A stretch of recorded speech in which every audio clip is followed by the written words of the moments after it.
දවසක් තාත්තා කෙනෙක් දැක්කා තමන්ගේ පුතා හරිම දුකට පත් වෙලා පැත්තකට වෙලා ඉන්නවා. තාත්තා පුතා ළඟට ගියා. ගිහින් අහනවා ඇයි මේ දුකෙන් කියලා. එතකොට පුතා කියනවා තාත්ති මට හිතෙනවා මම කිසිම වැඩකට නැති කෙනෙක් කියලා. තාත්තා අහනවා ඇයි ඔයාට එහෙම හිතෙන්නේ කියලා. එතකොට පුතා කියනවා තාත්ති මගේ යාළුවෝ කවුරුවත් මාව පිළිගන්නේ නැහැ. ඒ අයට මාව වටින්නේ නැහැ. ඒ අය හැමතිස්සෙම මගෙන් ඈතට යන්න උත්සාහ කරනවා කියලා මට දැනෙනවා කියලා. ඉතින් මේ තාත්තා පරණ පෙට්ටගමක් අරිනවා ගෙදර තිබුණා. ඇරලා කියනවා පුතේ මේ ඔරලෝසුව අපේ සීයාගේ. මං පුතාට මේ ඔරලෝසුව දෙනවා. අපි මේක විකුණන්න ඕන.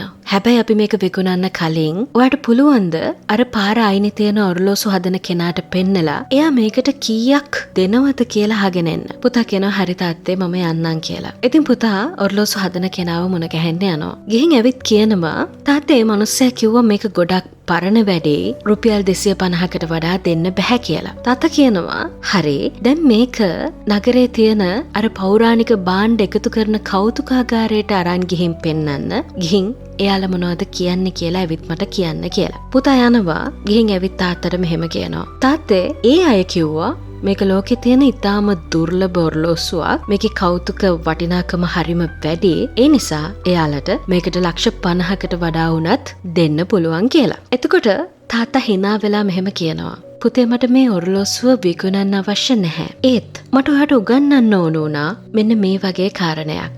වැරදි තැනකදී ඔයාගේ අගේ අඩු වෙන්න පුළුවන්. ඒත් ඒකෙන් අදහස් වෙන්නේ නැහැ ඔයා වටින්නේ නැහැ කියන එක. ඔයා ඉන්නේ ඔයාට වටිනාකමක් නොදෙන තැනක විතරයි කියලා. අපේ ජීවිතත් හරියට මේ පරණ ඔරලෝසුව වගේ. අපි වැරදි මිනිස්සු ගාව අපේ අගේ නොදන්න හදවත් ගාව නතර වෙලා ඉන්නවනම් අපිට වුන් සලකන්නේ නිකං ලැබෙන එහෙම නැත්නම් නොමිලේ ලැබෙන දෙයක් විදිහට. අපි කොච්චර ආදරය කළත් අපි කොච්චර කැපකිරීම කළත් ඒ අයට ඒක සාමාන්‍ය දෙයක් විතරයි.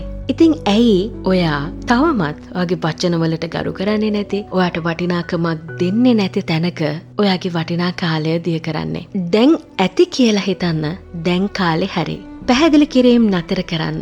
අපේ පිරිසිදු චේතනාවන් තේරුම් ගන්න බැරි කෙනෙක්ට අපි වචන දහසකින් අපේ සිතුවිලි තේරුම් කරන්න හැදුවත් එයාලා තේරුම් ගන්න නැහැ. එහෙම අවස්ථාවක අපි නිහඬ වෙන එක අපේ දුර්වලකමක් නෙවෙයි. ඒක තමයි අපේ පරිණත භාවය. කෙනෙක් අපිට දෙන අවධානය අඩු වෙනවා නම් ඒ පස්සේ ගිහින් තේරුමක් නැහැ. ඒ වෙනුවට අපි ඒ ශක්තිය අපිව සාර්ථක කරගන්න, අපිව දියුණු කරගන්න යොදව ගන්න ඕනේ. බලෙන් තියාගන්න හදන ඕනෙම සම්බන්ධතාවයක අවසානය කිරීමක් විතරයි. ඒ වෙනුවට අපි අපේ නිදහස තෝරගන්න ඕනේ. හැමෝම වෙනුවෙන් හැම වෙලේම ඉන්න ගියාම මිනිස්සු අපිව පාවිච්චි කරන්න පටන් ගන්නවා.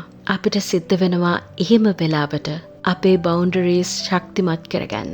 මතක තියාගන්න අපි මේ ලෝකෙට ආවේ අනිත් අයගේ අවශ්‍යතා පරිමහන මැෂින් එකක් වෙන්න නෙවෙයි. අපිටත් හේන තියෙනවා, අපිටත් ගෞරවය ලැබෙන්න ඕනේ. ඉතින් අද ඉඳන් අපේ ප්‍රමුඛතා ලයිස්තුවේ අංක 1 බවට අපි පත් වෙමු.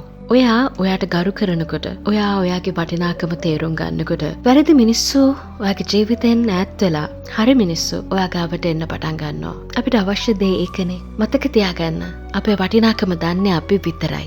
ඔබේ වටිනාකම දන්නේ ඔබ විතරයි. ඒ නිසා ඒක පාලනය කරන්න කිසිම කෙනෙක්ට ඉඩ දෙන්න එපා. ඔයාට සුබ දවසක්.